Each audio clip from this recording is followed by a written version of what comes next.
बिस्मिल्लाहिर्रहमानिर्रहीम। अस्सलाम वालेकुम। रिक्लेम योर लेजेंड्स के साथ ज़फ़र इकबाल आपकी खिदमत में एक बार फिर हाजिर है। जैसा कि आप जानते हैं कि हर बार हम अपने चैनल पर किसी लेजेंड, हीरो या ग्रोइंग हीरो को मदऊ करते हैं। आज हमारे प्रोग्राम में जो शख्सियत मदऊ हैं उनका ताल्लुक़ फ़िल्म मेकिंग से है और एक बहुत एक्टिव सोशल एक्टिविस्ट हैं। आपका नाम जो है वो बहुत ही खुशी वाला नाम है। आपका नाम है फ़हीम शाद। अस्सलाम वालेकुम फ़हीम शाद। वालेकुम अस्सलाम ज़फ़र साहब, मैं बिल्कुल ठीक हूँ। आप कैसे हैं? खैरियत से? अल्हम्दुलिल्लाह। फ़हीम, आप सबसे पहले मुझे ये बताइए आपको पूरा नाम क्या है? मेरा नाम मोहम्मद फ़हीम है और प्यार से जो है वो लोग मुझे फ़हीम शाद कहते हैं। मेरे घर वाले बेसिकली मुझे फ़हीम शाद कहते हैं। हाँ, तो लेकिन ऑफिशियल नाम मेरा मोहम्मद फ़हीम है। जी हाँ, डॉक्यूमेंट्स में हर जगह मशहूर नाम आपका फ़हीम शाद है, लेकिन सरकारी नाम जो है वो आपका मोहम्मद फ़हीम है। Yes, right. अच्छा, ये शाद की कोई ख़ास वजह है लगाने की? ये कोई ख़ास वजह नहीं, ये बस हमने बेसिकली हमारा फैमिली नाम है। मेरे भाई भी ख़ुद को शाद कहते थे। अच्छा, तो बस ये वहाँ से चलता हुआ आ रहा है। फैमिली में बहुत सारे लोगों ने अपना निक नेम शाद रखा था। तो मैंने भी जो है वो लोगों ने मुझे भी कहना शुरू कर दिया घर में फ़हीम शाद। अच्छा। तो ये जो है फिर सब कहने लगे फ़हीम शाद, लेकिन मैं genuine name is Mohammad Fahim. तो आपके आगे जो नस्ल है उसमें भी शाद लगाया है? नहीं, बिल्कुल भी नहीं लगाया है। नहीं, वो मोहम्मद के साथ, वो मोहम्मद के साथ है। हाँ, बेसिकली मेरे जो फादर हैं उनका नाम मोहम्मद उस्मान है। अच्छा, जी हाँ। तो मोहम्मद उस्मान, मोहम्मद फ़हीम, यस। इस तरह से जो है मोहम्मद जो है वो मेरा फर्स्ट नेम। बिल्कुल। जी हाँ, सर नेम आप इस वक्त मोहम्मद कह दें। यस, मोहम्मद। अच्छा फ़हीम, आपकी एकेडमिक्स जो हैं वो कहाँ की हैं? आप प्री मैट्रिक जो है या फिर उसके बाद पोस्ट मैट्रिक जो हुआ वो कहाँ से की हैं? और बेसिकली मैंने मैट्रिक जो है वो एक्सीलेंस ग्रामर स्कूल से किया है। अच्छा, अमीन आदिल सर। जी हाँ, अमीन आदिल साहब जो है, इंजीनियर अमीन आदिल साहब, वो मेरे उस्ताद हैं, टीचर रह चुके हैं।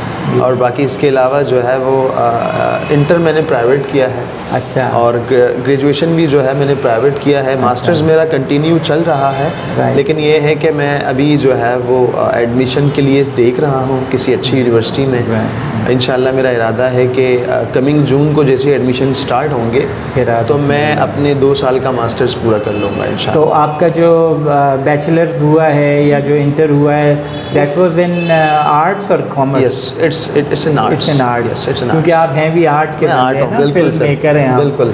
अच्छा, आपका जो ये जर्नी चला जो फिल्म मेकिंग का था, सोशल एक्टिविस्ट का जो था। जी सर। आप CEO भी हैं मेहरदर के। जी सर।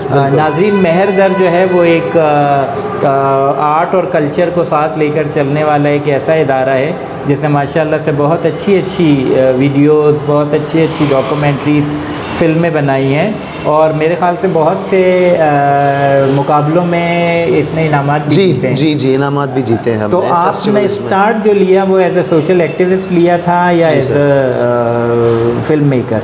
बेसिकली मैंने जो स्टार्ट लिया था वो एज अ फिल्म मेकर लिया था। ओके। जी हाँ, बाद में चलते चलते जो एक प्रोग्रेसिव सी सोच थी जहन में कि फ़िल्म को मैं किस तरह सोशल चेंज के लिए यूज़ कर सकता हूँ, एज अ सोशल टूल कैसे इसको हम यूटिलाइज़ कर सकते हैं। मैं देख रहा था उस वक्त के सीरिया में जब हालात ख़राब थे या जो है वो अफ्रीका की तरफ हालात ख़राब थे, तो वहाँ के जो लोग थे, इवन ब्राज़ील में भी वहाँ के जो लोग थे उन्होंने फ़िल्म को as a social tool use करके उन्होंने जो है वो अमन को बरकरार रखा अपनी कम्युनिटी के अंदर। तो मैंने देखा कि हमारे पास भी हालात ख़राब थे और मेरे पास एक स्किल था फिल्म मेकिंग का। तो मैंने सोचा कि यार क्यों ना जो है मैं दुनिया नेगेटिविटी दिखा रही है लियारी की, तो क्यों ना हम पॉजिटिव साइड लियारी का दिखाएं लोगों को कि यार ठीक है नेगेटिविटी चल रही है लेकिन एक तरफ पॉजिटिव काम भी चल रहा है। तो वो जो लोगों का प्यार था, जो रिस्पॉन्स था, वो मुझे बहुत अट्रैक्ट किया, मुझे बहुत अच्छा लगा। तो मैंने फिर इस चीज़ को कंटिन्यू किया। इसमें मैंने बच्चों की प्रॉपर ट्रेनिंग भी कराई, बच्चों को मैंने फिल्म मेकिंग पढ़ाई, सिखाई उनके, और उनके साथ मिल के फिल्म्स भी बनाई मैंने बच्चों के साथ मिल के। तो इसी तरह फिर मुझे रियलाइज़ हुआ कि ना सिर्फ फ़िल्म पे बल्कि जो समाज की दीगर ज़िम्मेदारियाँ हैं, जो सोशल एंड सिविक रिस्पॉन्सिबिलिटीज़ हैं, उन पे भी बात की जाए। वायलेंस एक्सट्रीमिज़म पे भी बात की जाए, जो तशद्दुद और इंतहा पसंदी का मसला था हमारी कम्युनिटी में मुख्तलिफ़ तरह से, उस पर भी बातचीत की जाए और उस पर प्रॉपर कोई क्रिएटिव सोल्यूशन निकाला जाए, ना सिर्फ बात की जाए, क्योंकि बात फिर बात रह जाती है बिल्कुल, जब तक आप कोई एक्शन नहीं लेते। तो हमने सोचा कि यार ऐसे काम करेंगे सोसाइटी के अंदर जिससे जो है वो शऊर, आगाही और जो है वो बेदारी और कम्युनिटी में टॉलरेंस पैदा हो सके। Right, yes. लाइक नाज़रीन, हम ये कह सकते हैं कि फ़हीम ने इस चेंज को लाने के लिए, जो अमन का एक चेंज था, अच्छाई का जो चेंज था, उसके लिए फ़िल्म मेकिंग को एक सोशल टूल बनाकर पेश किया। ये फ़िल्म मेकिंग आपकी जो थी, ये आपके मैट्रिक करने से पहले आप में ये स्किल मौजूद थी या मैट्रिक करने के बाद ये चीज़ आई? नहीं सर, ये जो है मैट्रिक करने के बाद आई, और उस वक्त मैं पढ़ाई में जब मसरूफ़ था तो मैं इन चीज़ों में नहीं था। राइट, बिल्कुल भी मैं नहीं था। जब एक गैप आ गया इंटर में लाइफ के बाद, ठीक है, और उस वक्त हालात भी काफ़ी ख़राब थे और हमारे पास अपॉर्चुनिटीज़ नहीं थी, कोई अच्छी यूनिवर्सिटी नहीं मिल रही थी जाने के लिए। तो फिर जो है वो हमने ये किया कि हमने सोचा कि यार जो स्किल है उसको लेकर हम चलेंगे और सोसाइटी की जो है वो बेहतर अक्कासी करने की कोशिश करेंगे हम। तो आपने किसी इदारे से कोई कोर्स वगैरह किए? जी सर, क्योंकि आपने तो एज अ करियर इसको परसू किया। फिर मैंने बेसिकली कोई टिपिकल इसकी ट्रेनिंग कोर्स तो नहीं की, लेकिन हाँ अलबत्ता जो है मेरे उस्ताद हैं हया फ़ातिमा इकबाल। राइट, हया फ़ातिमा इकबाल साहिबा हैं, उन्होंने जो है हमारी प्रॉपर ट्रेनिंग कराई थी। राइट, अपने घर पे ही। अच्छा। और ना सिर्फ उसमें मैं था बल्कि लियारी के मेरे साथ 9 और भी जो है लोग शामिल थे, ख़वातीन भी थे उसमें 2 हमारे साथ, और मैं भी एक था उनमें। तो हम हर संडे जाते थे उनके घर अच्छा पढ़ने। तो उसकी कोई एफिलिएशन थी किसी इदारे से? जी हाँ, उस वक्त जो है वो पहले वो जियो में थी और फिर उसके बाद वो एसओसी फिल्म्स में थी, शर्मीन उबैद चुनाए के पास। राइट, और उस कोर्स जो वो आपको करवा रही थी ट्रेनिंग, उसकी कोई एफिलिएशन थी? नहीं, उसकी कोई एफिलिएशन नहीं थी, वो पर्सनली करा रही थी हमें। राइट, और वो हमारे लिए बहुत फ़ायदेमंद साबित हुआ। उस कोर्स के बाद वो सिर्फ कोर्स नहीं था बल्कि वो बेसिकली ज़िंदगी का एक नया बिगिनिंग था मेरे। राइट, और वो टर्निंग पॉइंट था मेरी लाइफ का। राइट, क्योंकि मुझे फिल्म मतलब मैं कैमरा उठा सकता था, शूट कर लिया, एडिट कर लिया, लेकिन सेंस नहीं था कि बेसिकली इसमें जो कंटेंट है ना, इम्पोर्टेंस ऑफ कंटेंट, वो हमें नहीं पता था। तो वो मैंने वहाँ से सीखा कि यार सोसाइटी को क्या दिखाना चाहिए, सोसाइटी के पास क्या नहीं है देखने को। तो वो चीज़ मैंने हया मैम से सीखी। और फिर हमने एक प्रॉपर कैंपेन स्टार्ट किया, हम 10 नौजवानों ने, स्टोरीज़ ऑफ लियारी के नाम का। अच्छा, आज भी वो फेसबुक पे मौजूद है। वो 2013 में हमने कैंपेन स्टार्ट किया था। राइट, तो वो अब भी मौजूद है। उसमें हमने जो लियारी के हिडन हीरोज़ हैं, उस टाइम जो है हमने उन पे डॉक्यूमेंट्रीज़ बनाई थी। और वो डॉक्यूमेंट्रीज़ प्रॉपर हमने स्क्रीन किए, उस पर डायलॉग एंड डिस्कशन हुआ। तो एक पूरा तवील प्रोसेस था वो। So that was funded by somebody, और वो आपका अपना पर्सनल? वो शुरू में फंडेड नहीं था, लेकिन बाद में वो उसकी फंडिंग मिली हमें। ताकि जब हम स्क्रीनिंग कर रहे थे और इक्विपमेंट ख़रीदा हमने, तो उसमें लोगों ने सपोर्ट किया काफ़ी हमें। कहा कि यार ये बहुत अच्छा काम है, तो इन बच्चों को सपोर्ट करना चाहिए। तो इसका कोई लिंक था ह्यूमंस ऑफ लियारी से, जो साए का एक प्रोजेक्ट? नहीं, वो बिल्कुल एक डिफरेंट प्रोजेक्ट था। वो एक डिफरेंट प्रोजेक्ट था, ये डिफरेंट प्रोजेक्ट था। और ये उससे पहले हुआ था, ये पहले स्टोरीज ऑफ लियारी। राइट, वो मेरे ख्याल से 15-16 में हुआ था वो। जी हाँ, वो बाद में हुआ था, ये पहले था।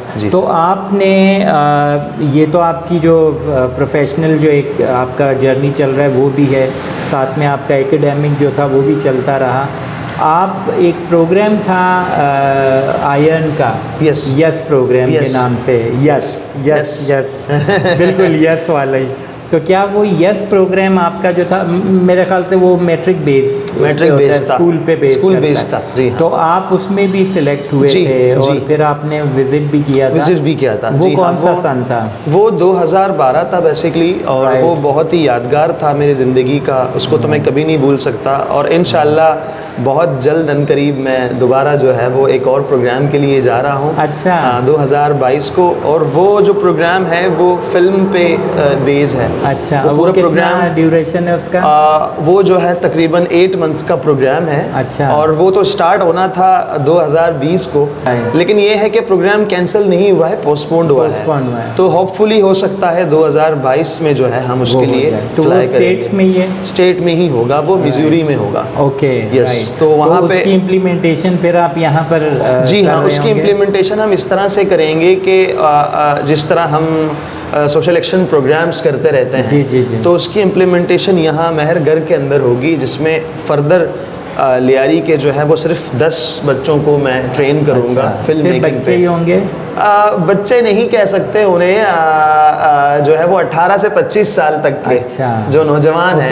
25 के दो मिला के अगर 50 का एक हो जाए हाँ, फिर उसमें जो है वो नहीं हो सकता है। वो जो मतलब है 1 लीटर का आप अलग ना ले, 1 लीटर का पूरा एक ले लें। एक ले लें, आधा लीटर का ना ले, 1 लीटर का पूरा ले लें। वो नहीं हो सकता, वो नहीं हो सकता, वो थोड़ा सा अभी मुमकिन नहीं है। लेकिन हाँ, अलबत्ता ये है कि लेकिन मेरी बड़ी विश है, मेरी बड़ी ख्वाहिश है कि क्योंकि बहुत सारे लोग जो है जब 50s या 55 तक पहुंचते हैं तो वो भी कुछ ना कुछ करना चाहते हैं अपनी ज़िंदगी में। रिटायर्ड होने वाले होते हैं, ऐसा करने की कोशिश। जी हाँ, मुझे बहुत सारे लोग अप्रोच करते हैं, इवन जिनको मेरे कुछ कज़न्स हैं या जिन लोगों को मैं जानता हूँ, वो आजकल मोबाइल में जो है वीडियोस बनाते हैं, एप्लीकेशंस यूज़ करते हैं, तो मुझसे पूछते हैं, एडिट करते हैं माशाल्लाह। मुझे खुशी होती है और मुझसे पूछते हैं कि ये कैसे होता है। तो तब मैं महसूस करता हूँ कि यार मैं इनके लिए भी कोई प्रोग्राम लॉन्च करूँ जो 55 के हैं। मतलब मुझे नहीं लगता कि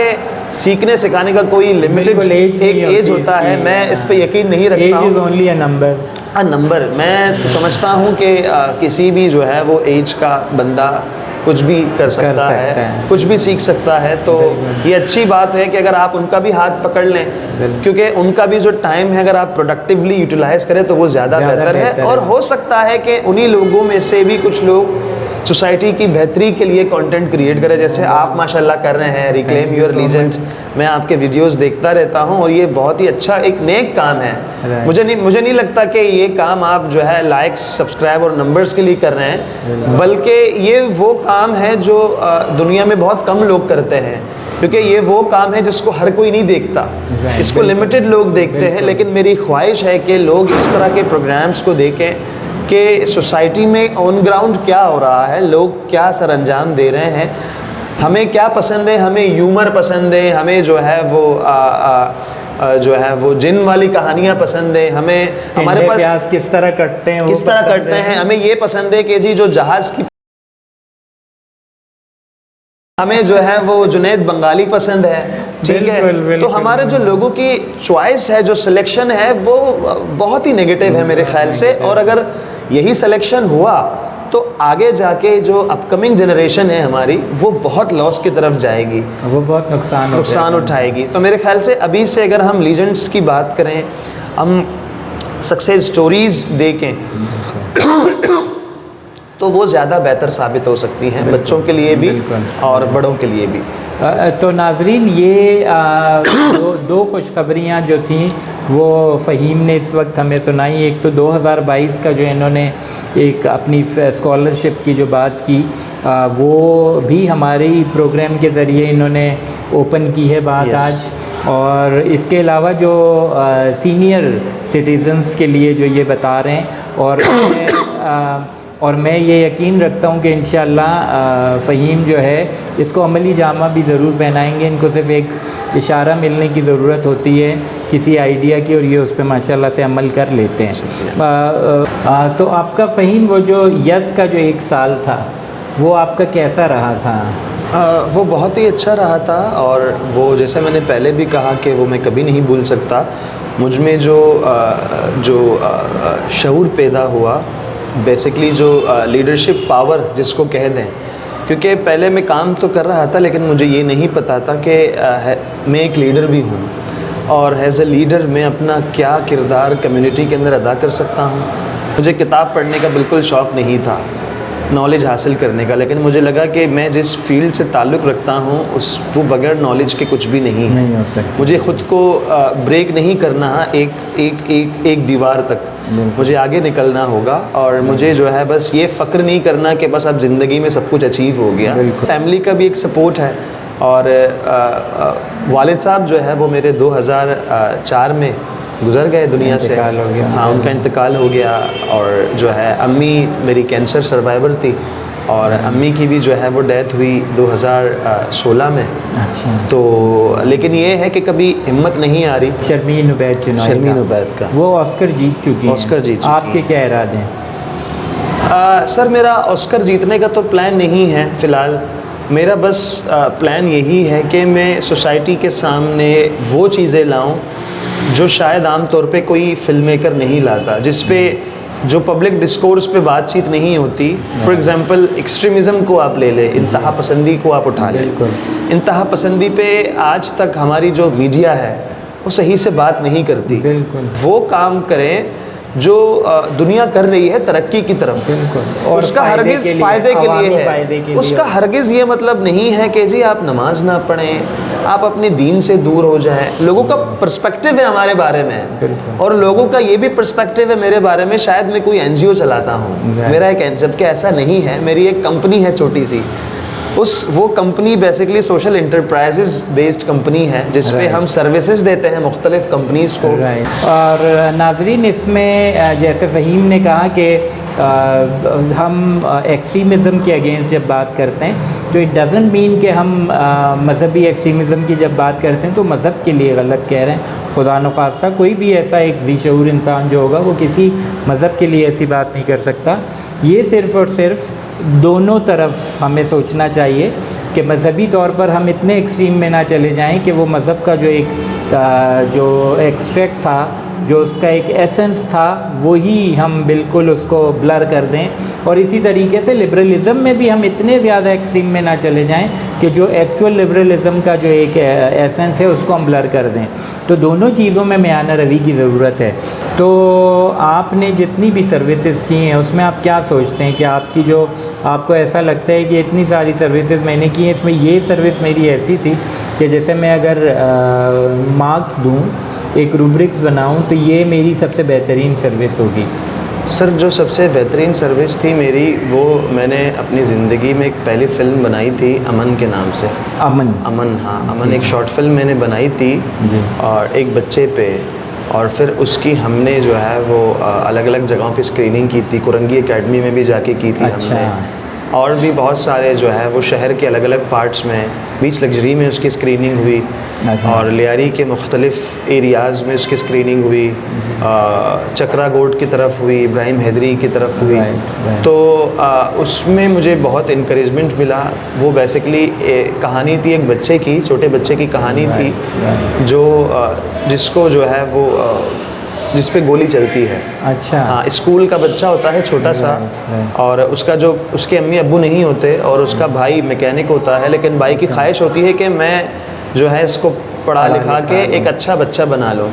लेकिन अफसोस ये होता है कि उस बच्चे की डेथ हो जाती है। रोड पे हालात ख़राब होते हैं, वो स्कूल से निकलता है, और तो उसका भाई उसको ढूंढने निकलता है कि यार 2 बज गए हैं, 12 बजे छुट्टी होती है स्कूल की, पता नहीं भाई क्यों नहीं आया। और वो जो बच्चा होता है उसका नाम होता है अमन। अच्छा। और अमन की ख्वाहिश होती है कि मैं दूसरों बच्चों को पढ़ाऊँ, और वो पढ़ाता भी है पार्ट टाइम ट्यूशन भी पढ़ाता है बच्चों को। तो ट्यूशन के बच्चे भी परेशान होते हैं कि आज अमन पढ़ाने नहीं आया, हमें 4 बज गए हैं, भाई वहाँ ढूंढ रहा है उसको, अमन खो गया है। अमन खो गया है, हाँ। तो वो बच्चा जो है उसके भाई को उसकी लाश मिलती है। यस। तो और फिल्म में हमने ये दिखाया है कि बेसिकली वो जो जब उसकी मैयत होती है तो उसमें कुछ इंतहा पसंद आते हैं। अच्छा। और वो उसको कहते हैं, बहकाते हैं उसके भाई को कि ये गन लो, फला लोगों ने तुम्हारे भाई को मारा है, तुम भी जाके उन्हें मारो। अच्छा। हाँ। और वो जा रहा होता है, बदला लेने पे उसको उकसाते हैं, वो जा रहा होता है उन्हें मारने। जब वो निकलता है घर से तो 2 बच्चे बाहर खड़े होते हैं। अच्छा। अमन के लिए कि यार अमन पता नहीं क्यों नहीं आया। सही। और कहाँ है अमन। तो बेसिकली जो अमन के भाई होते हैं उसे इंतहा पसंद जो बहकाते हैं उसे, कि तुम जाके अपने भाई का बदला लो। सही। और वो जाता भी है अपने भाई का बदला लेने के लिए, लेकिन रास्ते में बच्चे उससे पूछते हैं ना कि अमन कहाँ है, और हमारे पढ़ाई का टाइम हुआ है, सही। अमन नहीं नज़र आ रहा। तो उसको रियलाइज़ होता है और उसको अपने भाई की बातें याद आती हैं अमन की, कि भाई जब मैं बड़ा हो जाऊंगा तो मैं अपने कम्युनिटी के सारे बच्चों को फ्री में पढ़ाऊंगा। अच्छा। हाँ, और अच्छी तालीम के साथ साथ अच्छी तरबियत भी दूंगा। अच्छा। उसके भाई फ्लैशबैक पे जाके उसको ये बात याद आती है अमन की कि यार मेरे भाई का तो ये सपना था। अच्छा। तो मैं ये गन लेके उसको अगर मारूंगा, मेरे तो भाई का सपना पूरा हो नहीं सकता। सही। तो वो क्या करता है, वो गन वहीं पे फेंक देता है, उन बच्चों को गले लगा के। और फिर कुछ अरसे बाद, यानी आफ्टर 1 ईयर, वो अपने भाई के नाम का एक ट्यूशन सेंटर खोलता है। अच्छा। हाँ, अमन ट्यूशन सेंटर खोलता है। अच्छा। Free coaching centre, free counselling centre खोलता है वो, जहाँ से वही बच्चे निकल रहे होते हैं। ओके। हाँ, एक एक करके बच्चे निकल रहे होते हैं, जो गली मोहल्लों में खेल रहे होते थे बच्चे, अब वो बच्चे वहाँ पढ़ रहे होते हैं। ग्रेट। सो ये कितने ड्यूरेशन की थी ये मूवी? ये मूवी जो है तकरीबन 12 मिनट की थी। अच्छा। 12 मिनट की थी। हाँ, तो इसमें जो है ये पूरी हमने जर्नी दिखाई है, तो इसमें काफ़ी अप्रिसिएशन मिला। और ये लाइफ इसका लिंक आप ज़रूर दीजिएगा। जी जी, अगर हो तो। हाँ, मैं ज़रूर आपको इसका लिंक दूंगा और आपसे ज़रूर शेयर करूँगा मैं, इंशाल्लाह। तो आप किसी मूवी में ख़ुद आपने सोचा नहीं कि मैं ख़ुद भी काम करूं? नहीं, मुझे जो है हमने कहीं 1-2 जगह तो आपके हमने देखे हैं। हाँ, शशके लश्के देखे। हाँ, जब बहुत ही छोटा था मैं, कुछ गाने वाने के हमने लश्कारे देखे। हाँ, उस वक्त मैं बहुत छोटा था और उस वक्त मुझे तो बिल्कुल भी सेंस नहीं था। और इवन वो मैट्रिक से पहले की बात है, तो मैं बहुत काफ़ी छोटा सा था। हाँ, उस टाइम। और फिर जब सेंस डेवलप हुआ तो मुझे ज़्यादातर जो मेरी ख्वाहिश है अब भी वो कैमरे के पीछे की है। और मेरी अभी भी विश है कि मैं जो है एक और वेब सीरीज़ बनाऊं, और वो वेब सीरीज़ होगी मेरी पूरी लियारी पे। ओके। इंशाल्लाह। हाँ, मैं चाहता हूं कि मैं 10 एपिसोड का जो है एक वेब सीरीज़ बनाऊं और सीज़न वाइज वो चलता रहे। राइट। और मैं उसकी तैयारी भी कर रहा हूँ। राइट। मैंने अभी से प्रिपरेशन उसकी स्टार्ट की है, और होपफुली 2025 में जो है 2025 में जाके वो मैं इम्प्लीमेंट करूँगा। तो लियारी से बाहर आप लियारी को लेकर गए या नहीं? मतलब आम तौर पर अब ये देखते हैं कि लियारी में इस वक्त जितना भी काम हो रहा है वो लियारी तक महदूद है। मोस्टली जो लोग कर रहे हैं, हम उनमें आपको नहीं काउंट करते, लेकिन ज़्यादातर हम ये देखते हैं कि लियारी है और बस लियारी में ही वो खिल जाता है और वहीं पे बैठ जाता है वो काम। हाँ, मुझे लगता है कि पहले तो मैं अपनी बात कह दूं, मैं भी पहले लियारी तक महदूद था जी। लेकिन बाद में मुझे रियलाइज़ हुआ कि नहीं, सिर्फ लियारी ही नहीं बल्कि मैं तो पाकिस्तानी हूँ और मैं कराची वाला हूँ बेसिकली। बिल्कुल। तो मैंने कहा कि अगर मैं ख़ुद को महदूद करूँगा तो शायद मेरे लिए भी बाहर के अपॉर्चुनिटीज़ ना खुले। बिल्कुल। तो हमने क्या किया कि अपना काम एक्सपेंड किया। हमने माड़ीपुर में भी काम किया, हमने इब्राहिम हैदरी में एक सेंटर बनाया पूरा फिशरमैन कम्युनिटी के बच्चों के लिए, और 3 साल तक वो चलता रहा। और इसी तरह चलते चलते जो है लियारी से बाहर भी हमारे क्लाइंट्स हैं, लियारी से बाहर भी हमारे बेनिफिशरीज़ हैं जिनके साथ हम काम करते हैं। वो बाहर उसको एक्सपोजर क्यों नहीं है अभी तक? मतलब लियारी से हट के हम कराची से अगर बाहर हम करते हैं, मतलब लाहौर में अगर, इस्लामाबाद में अगर हम लियारी का नाम आम तौर पर लिया जाए तो नहीं जाना जाएगा, जबकि लियारी में बहुत काम हो रहा है। तो हमारी कोशिश ये क्यों नहीं होती? मतलब आप फॉर एग्ज़ाम्पल हम रणछोड़ लैंड का नाम लेते हैं तो उसको इंटरनेशनली जाना जाता है। W11 की जब बात होती है उसको पूरी दुनिया जानती है कि W11 जो एक वैगन है जो पाकिस्तान में यूज़ होती है कराची में। तो लियारी तो एक बहुत बड़ा नाम है, बहुत बड़े बड़े लोग यहाँ से निकले, तो लियारी को फिर वो एक्सपोजर क्यों नहीं मिल रहा? मतलब ये ऑब्जर्वेशन देखी गई है कि ज़्यादातर यही होता है कि हम, जैसे यहाँ भी हम देख रहे हैं दीवार पे लिखा है Karachi is equal to Lyari. तो when we put it as equal to Karachi, तो फिर कराची तो बहुत मशहूर है ना। तो हम लियारी को मशहूर करने के लिए लियारी के जो लोग हैं वो लियारी तक क्यों महदूद रह जाते हैं? वो लियारी से बाहर इसको क्यों नहीं लेकर आते? क्वेश्चन ये उठता है। हाँ, बेसिकली इस बात के 2-3 पहलू हैं। पहले तो इसको समझने की ज़रूरत है कि कौन सा ऐसा कॉन्टेक्स्ट है जो बाहर नहीं आया, एक्सपोज नहीं हुआ है। पहले तो इस चीज़ को समझने की ज़रूरत है। और दूसरा ये कि लियारी के लोग लियारी से बहुत प्यार करते हैं जी। और लियारी के लोग बहुत सेंसिटिव हैं, ठीक है। कराची के दूसरे एरियाज़ के मुकाबले में, क्योंकि मैंने बहुत सारी जगह काम किया है जी जी। लेकिन लियारी के जो लोग हैं वो बहुत शदीद जो है वो बहुत ही शरीफ लोग हैं, अच्छा। बहुत ही सेंसिटिव हैं, राइट और आप इनको जिस तरफ ले जाएं ये आपके साथ वहाँ आएंगे। राइट। और लियारी के साथ जुल्म ये हुआ है कि लियारी के ही लोगों ने, जो लियारी के लोग बाहर निकले हैं और उन्होंने बहुत खुदगर्जी की है इनके साथ। ओके। वो हमेशा पहले मैं वाला कॉन्सेप्ट है उनमें कि पहले मैं जाऊं, पहले मैं जाऊं। मफाद परस्ती मफाद वाला परस्ती होता है। लोगों को बहुत ज़्यादा इस्तेमाल किया है।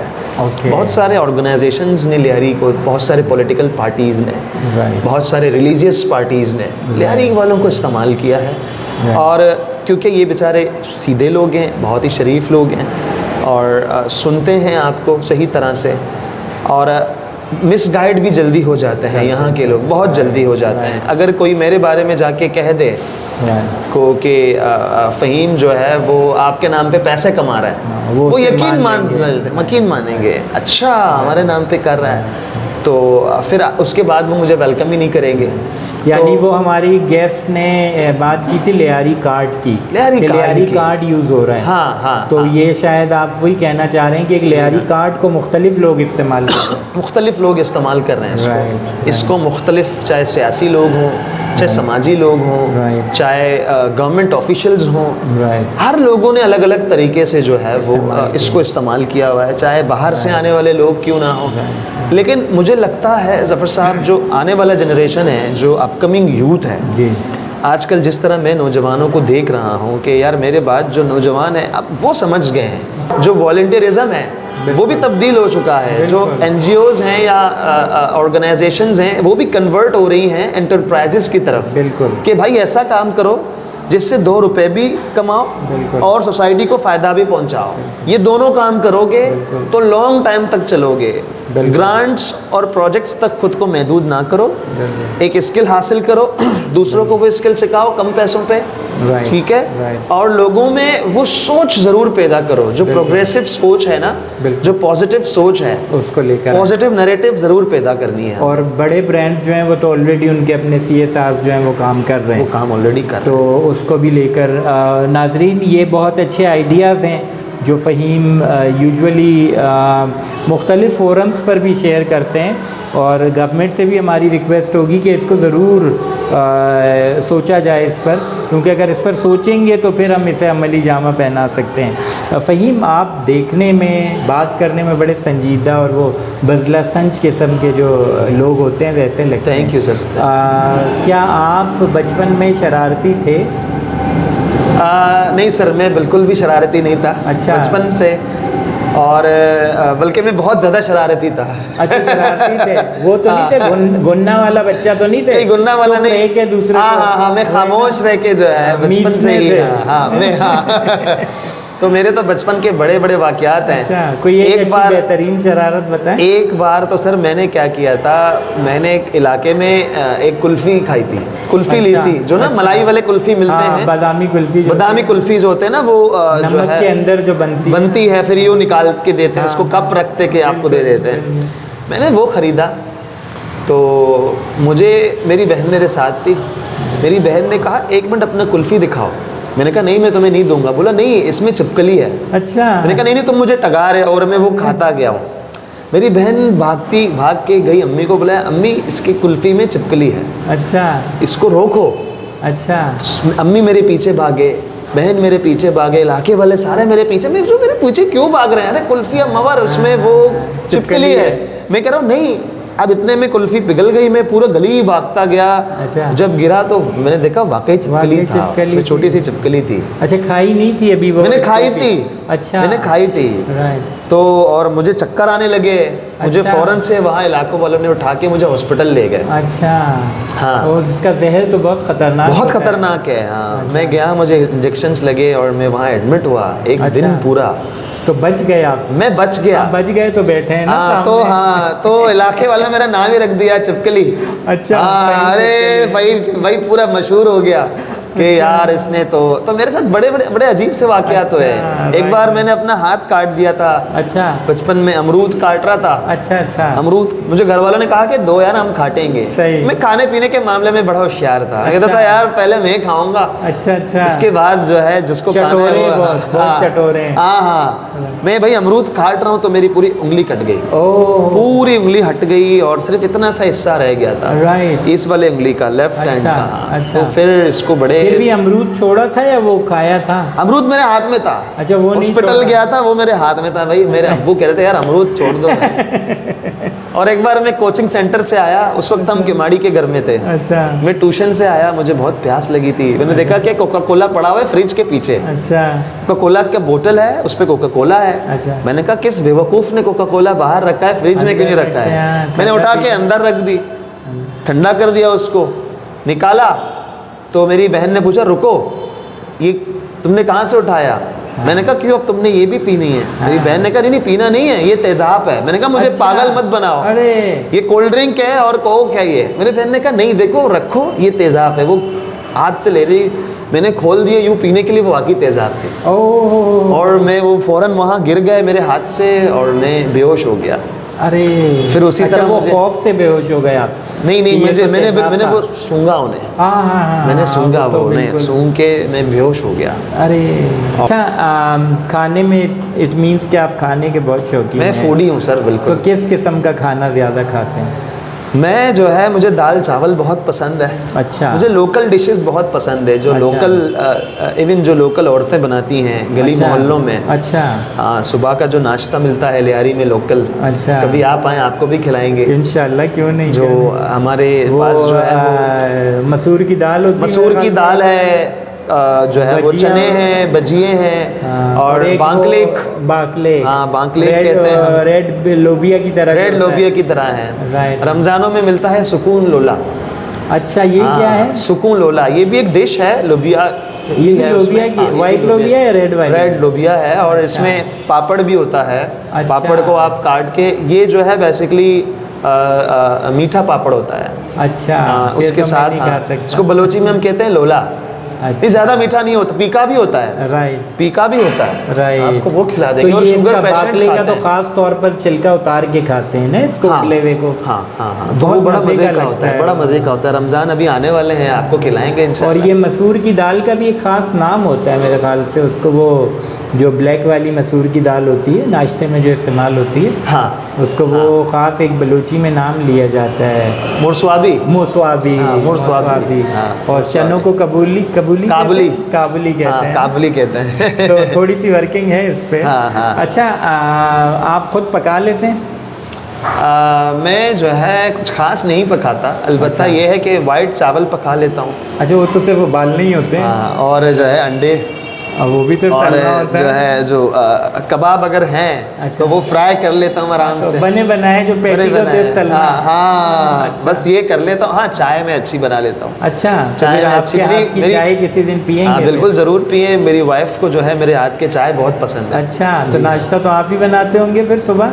नहीं, नाश्ता मैं करता ही नहीं हूँ सुबह। अच्छा। मैं नाश्ता नहीं करता, ना ही मैं सुबह चाय पीता हूँ। अच्छा। शाम में पीता हूँ चाय एक दफ़ा। राइट। तो सुबह तो मैं वैसे ही बचपन से ही मुझे शौक नहीं है नाश्ता करने का, बिल्कुल भी। मैं नाश्ता बिल्कुल भी नहीं करता। मीठे में क्या लेते हैं आप? मीठे में जो है वो मुझे खीर बहुत पसंद है। अच्छा, खीर चावल की जो खीर होती है चावल की, मुझे वो बहुत पसंद है। एक तो फिरनी होती है ना जो पिसे हुए चावलों की होती है, और एक साबुत चावल की खीर होती है। तो आपको साबुत चावल वाली खीर अच्छी लगती है? जी बिल्कुल। अच्छा, एंटरटेनमेंट के लिए ड्रामे वगैरह देखते हैं? जी सर, बिल्कुल मैं ड्रामे देखता हूँ। और मैंने एक ड्रामा भी बनाया है, हम आपस में।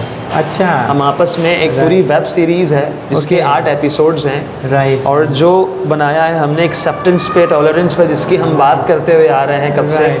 तो वो ज़रूर आप देखें, उसका लिंक भी मैं आपको दूंगा इस प्रोग्राम के नीचे, आप लिंक रख दें। वो जिसका वॉइस ओवर अरशद मलिक ने की है जो है। जी बिल्कुल। जी बिल्कुल। और नाज़रीन, अरशद मलिक को आप जानते होंगे, नस्ली प्रोडक्शन जिनका चल रहा है माशाल्लाह, वो भी बहुत एक्टिवली काम कर रहे हैं इस वक्त। और फ़हीम के साथ उनका एक बहुत अच्छा जो है वो लिंक है for these kind of activities. Pakistani movies में कौन सी या हॉलीवुड की कोई मूवीज़ हो? कोई पसंद आपको? जी हाँ, बहुत सारे मूवीज़ हैं और लेकिन ये है कि मैं किस तरह की मूवी देखता हूँ ये इम्पोर्टेंट है। मैं देखता हूँ मोटिवेशनल स्टोरीज़, राइट, और मैं देखता हूँ ऐसी कहानियाँ, फॉर एग्जांपल सोशल स्टोरीज़ जो होती हैं, सोशल केसेस जो होते हैं, जो डोमेस्टिक इश्यूज होते हैं, राइट। मैं वो देखता हूँ। और पाकिस्तानी कौन पसंद है? सर पाकिस्तानी जो मेरा फेवरेट डायरेक्टर है वो है नबील कुरैशी साहब, अच्छा, और अली सुहेल जोरा। ओके, जी हाँ, और ये दोनों मेरे मोस्ट फेवरेट डायरेक्टर हैं। ओके। इसके अलावा अरशद मलिक जो है मेरा फेवरेट एक्टर है राइट, पाकिस्तान में, और वो ना सिर्फ एक अच्छे एक्टर हैं बल्कि बहुत ही अच्छे इंसान हैं, बहुत ही अच्छे ह्यूमन बीइंग है। माशाल्लाह। जब भी उनके साथ बैठते हैं तो बहुत अच्छा लगता है। बिल्कुल। और जो नबील कुरैशी हैं उनकी जो फिल्म है, मैं फ़िल्म का नाम भूल रहा हूँ, लॉयर वाली एक फ़िल्म है उनकी। अच्छा, मैं उस फिल्म का नाम भूल गया। नामालूम अफराद? नामालूम अफराद, यस, नामालूम अफराद। राइट, नामालूम अफराद, बिल्कुल। तो आपको एक्टर्स में कौन पसंद है? पाकिस्तानी या हॉलीवुड का कोई हो? पाकिस्तानी। ओह सॉरी, पाकिस्तानी जो है, जो मेरे एक्टर हैं फेवरेट, वो हैं फैसल कुरैशी। अच्छा, फैसल को मैं बहुत बड़ा नाम है। फैसल मुझे बहुत अच्छे लगते हैं माशाल्लाह। फैसल के जो वॉइस हैं, जो उनकी आवाज़ है, बिल्कुल, वो मुझे बहुत अच्छे लगते हैं। अच्छा, फैसल कुरैशी भी 3 हैं। एक फैसल कुरैशी वो हैं जो अफशां कुरैशी के बेटे हैं, जो मॉर्निंग शो भी किया करते थे, मूवीज़ में भी आते थे, पाकिस्तानी ड्रामों में आते हैं। बिल्कुल, जी हाँ। अच्छा, तो फिर इनमें एक्ट्रेसेस में कौन पसंद है आपको? एक्ट्रेसेस में सर मुझे कोई नहीं पसंद है। कोई भी खातून नहीं सर, कोई खातून एक्ट्रेसेस आप सुन लें, आप में से किसी को पसंद नहीं करते? प्राइड ऑफ परफॉर्मेंस जो है उन्हें भी पसंद नहीं करते? प्राइड ऑफ परफॉर्मेंस जो है वो बिल्कुल मुझे पसंद है, बहुत ही मोस्ट फेवरेट है वो मेरी। अच्छा। और वो मेरी बहुत अच्छी दोस्त तो नहीं, लेकिन ये है कि उनके साथ अच्छे टर्म्स ज़रूर हैं। अच्छा। उनके साथ मैं बात भी करता रहता हूँ। जी जी। हाजरा यामीन। अच्छा, हाजरा यामीन। जी, राइट, हाजरा यामीन है। और इनकी मूवीज़ वगैरह में? जी हाँ, इनकी एक फ़िल्म है पिंकी मैम साहब। अच्छा, मैं वहाँ से बहुत इंस्पायर था इनसे। राइट, ये और जो फिर जलन ड्रामा में भी थी? जी जी, वहाँ भी थी, वही है। और फिर लकीली जो है हम दोनों एक डिस्कशन में भी साथ बैठे थे। अच्छा, जी हाँ। और मेरे लिए वो दिन बहुत ही काबिल फ़ख्र एक दिन था। अच्छा, कि मैं अपने फेवरेट एक्ट्रेस के साथ बैठ के पैनल डिस्कशन में, मैं भी गेस्ट था, वो भी गेस्ट थी, एक ही डिस्कशन में, मीडिया बैठक में नाजिया अशर ने हमें बुलाया था। अच्छा, जी हाँ। तो जो जर्नलिस्ट है, जर्नलिस्ट जो है, एंकर भी, एंकर पर्सन है, बिल्कुल बिल्कुल। तो ये GNN में भी है। जी हाँ, बिल्कुल। तो ये है इसमें। फिर आपने जब आप मूवीज़ भी देखते हैं, आप ड्रामे भी जानते हैं, आप गाने भी सुनते होंगे? जी सर, मैं गाने सुनता हूँ। किस किस्म के गाने आपको अच्छे लगते हैं? सर मुझे जो है वो क्लासिकल सॉन्ग बहुत पसंद है। अच्छा, जी हाँ। कौन सा कोई सॉन्ग है आपको जो पसंद हो, पाकिस्तानी या कोई पाकिस्तानी जो सॉन्ग्स हैं, मुझे जो है अली सेठी बहुत पसंद है। अच्छा, अली सेठी का एक सॉन्ग, अली सेठी का नहीं है, रेशम का सॉन्ग है। अच्छा। कितने नैन ना जोरी। अच्छा, हाँ, कितने नैन ना जोरी। हाँ, राइट, बहुत पुराना सॉन्ग है पंजाबी। फिर अली ने जो है उसको, वो तो रेशमा का था। रेशमा का था, जी हाँ, रेशमा का सॉन्ग था। जी जी जी। अली सेठी ने उसको दोबारा गाया जो है वो गाया है, वो नए अंदाज में। तो मुझे वो बहुत पसंद है। और इसके अलावा मेहंदी हसन साहब जो है, मैं उनका बहुत बड़ा फ़ैन हूँ। और मेहंदी हसन साहब का स्पेशली वो गाना,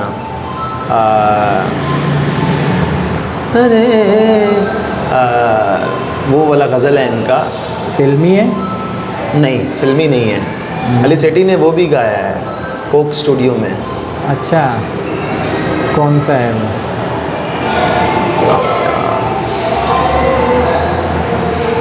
फिर से मुझे रंजिश ही सही, रंजिश ही सही, दिल ही दुखाने के लिए फिर से मुझे छोड़ के जाने के लिए। तो मेरा जो फेवरेट सॉन्ग है मेहंदी हसन साहब का, वो यही है, रंजिशें ही सही, दिल ही दुखाने के लिए फिर से मुझे छोड़ के जाने के लिए। तो ये जो है मेरा फेवरेट सॉन्ग है। सज्जाद अली जो है वो मेरा फेवरेट सिंगर है। और सज्जाद अली का कौन सा सॉन्ग है जो आपको पसंद है? जो लेटेस्ट सॉन्ग है उनका, बारिश, अच्छा। बारिशों के मौसम में अच्छा, राइट। तुम याद आते हो। मेरे ख्याल से बारिशों के मौसम के बाद फिर दूसरा भी आया था, पानियों वाला शायद, या वो पहले था? नहीं, वो पहले वाला था, वो पहले वाला था। और सज्जाद अली का जो सबसे, मैं बल्कि 2000 अर्ली 2000 उनको सुनता हुआ आ रहा हूँ। बेबिया, जब हाँ बेबिया और सिंड्रेला, सिंड्रेला, और उनका एक था चल रहने दे। हाँ, चल रहने दे, हाँ, मेरे दिल का हाल मैनू कहने दे। और ये बेबिया तो बहुत एक सुपर हिट नंबर था। इससे पहले मेरे ख्याल से खालिद दीदी जो मोरक्को के थे, उन्होंने गाया था अरबी जी में। बिल्कुल। फिर सज्जाद अली ने गाया, और इसके बहुत अलावा अच्छे तरीके से गाया था। बिल्कुल।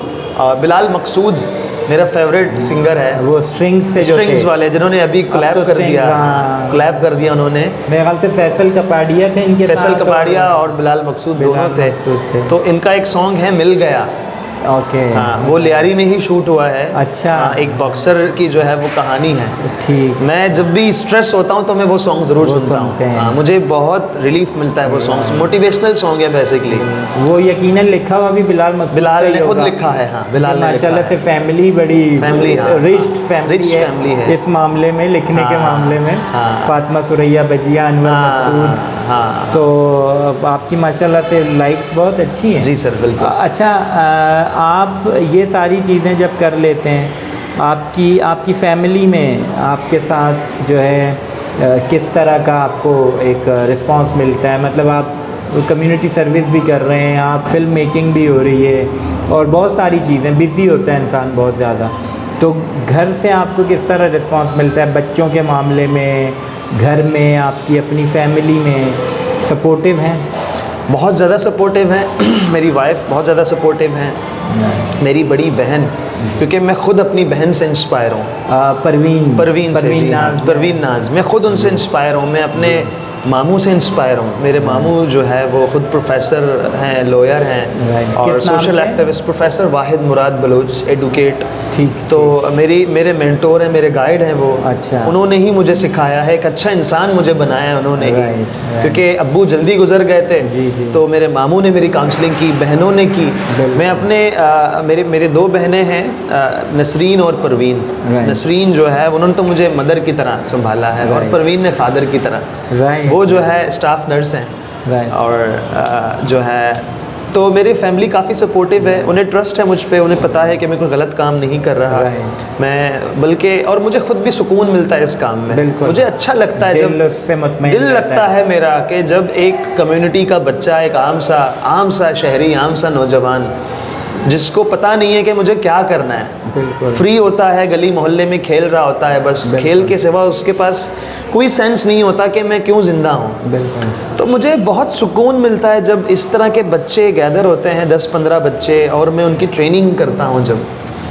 जब हम उनको कंपैशन सिखाते हैं, उन्हें एम्पैथी सिखाते हैं, उन्हें जो है हम नेगोशिएशन स्किल सिखाते हैं, उन्हें कम्युनिटी एटिकेट सिखाते हैं, क्रिएटिव थिंकिंग सिखाते हैं उन्हें, मुझे अच्छा लगता है ये काम। बड़ा एक डिफरेंट किस्म का एक सुकून होता है जो आपको सुकून होता है। हाँ, मैं अपना जो नॉलेज है, यानी मैं वो चीज़ें सिखाने की कोशिश करता हूँ जो आम तौर पे स्कूल में नहीं सिखाते। बिल्कुल। स्कूल में जो सोशल स्टडीज़ है, जो कॉन्स्टिट्यूशंस हैं, वो सही से नहीं पढ़ाए जाते।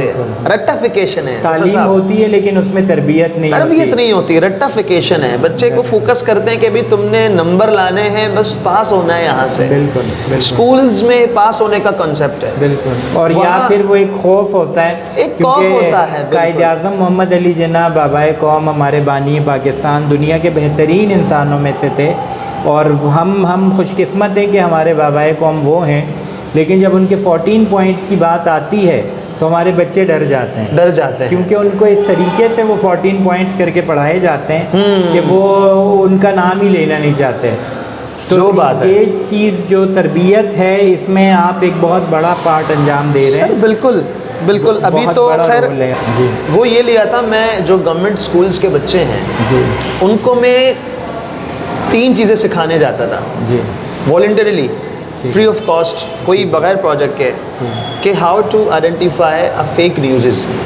जो फेक न्यूज़ है बेटा, वो कैसे आइडेंटिफाई करते हैं, क्योंकि आजकल व्हाट्सएप हर घर में है। बिल्कुल। तो स्कूल में ये नहीं पढ़ाया जाता। बच्चों को मैं कराता था इंटरफेथ हार्मनी टूर। बिल्कुल। बच्चों को मैं मुख्तलिफ़ मकामात पे ले जाता था अपने ख़र्चे पे।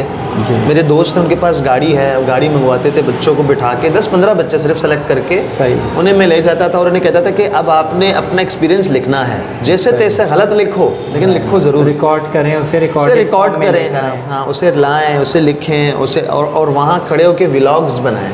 राइट। तो गवर्नमेंट स्कूल के बच्चों के लिए ये बहुत बड़ी बात होती है कि यार मुझे कोई आके मुझे जो है वो इंसानों की तरह ट्रीट कर रहा है, क्योंकि वो भी इंसान है। और अच्छे व्लॉग्स भी हमारे सामने आएंगे, वो सामने आएंगे, टिंडे भिंडी से हट के कुछ अच्छे व्लॉग्स आएंगे। Definitely sir. स्कूल के बच्चों को मैं ये सिखाता हूँ कि यार जो आपके गली मोहल्लों में जो जानवर हैं, एनिमल्स जो हैं, कैट है, डॉग है, उन्हें जो है वो 10 रुपए का कुछ खिला दें, केक खिलाएं।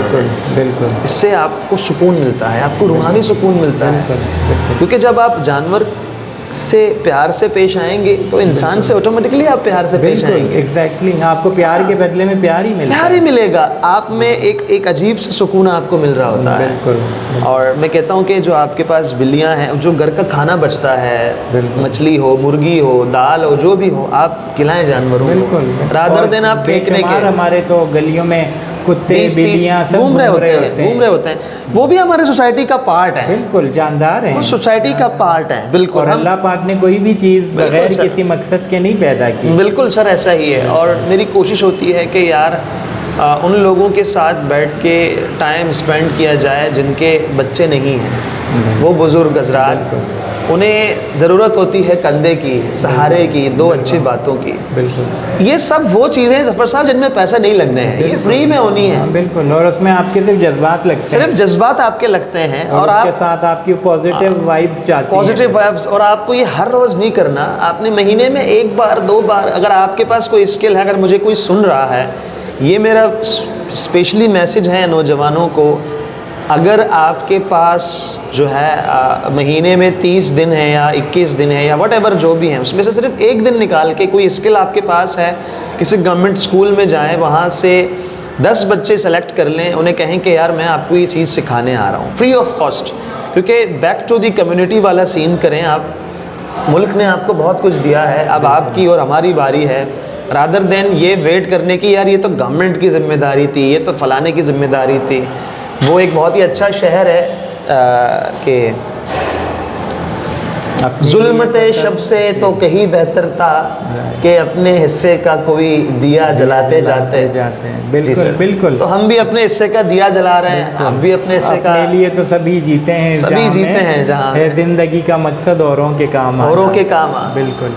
और वो कहते हैं ना कि जिस दौर में जीना मुश्किल हो उस दौर में जीना लाजिम है सर। बिल्कुल। Great, wonderful. आप माशाल्लाह से शायरी भी अच्छी कर रहे हैं। शुक्रिया सर।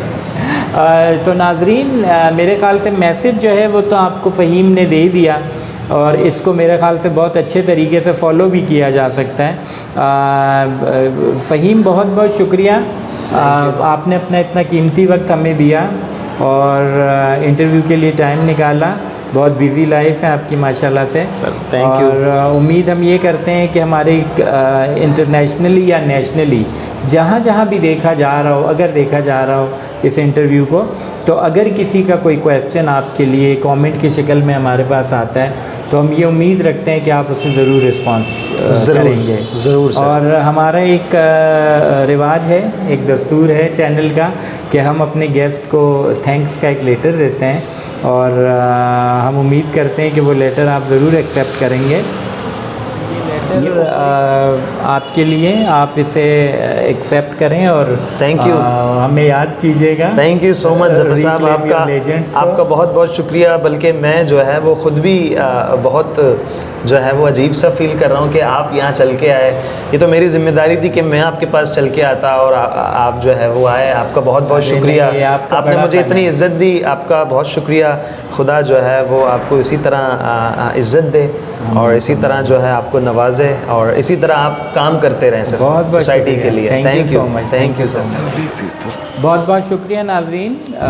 मैं ये उम्मीद करता हूँ कि आज के इंटरव्यू को भी आपने बहुत इन्जॉय किया होगा और मोहम्मद फ़हीम शाद की बातों से आपको बहुत सारी इन्फॉर्मेशन मिली होंगी। अगर आपको हमारा इंटरव्यू आज का अच्छा लगा तो लाइक कर दीजिए, और अगर आप ये समझते हैं कि दूसरों तक भी ये इन्फॉर्मेशन पहुँचे तो आप इसको शेयर भी कीजिएगा।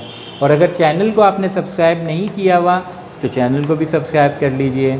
चैनल का नाम याद रखिए, रिक्लेम योर लेजेंड्स। बहुत बहुत शुक्रिया। अगली बार किसी नए मेहमान के साथ दूसरी नशिस्त जमाएंगे, तब तक के लिए इजाज़त दीजिए ज़फ़र इकबाल को। अस्सलाम वालेकुम, खुदा हाफिज़, पाकिस्तान जिंदाबाद।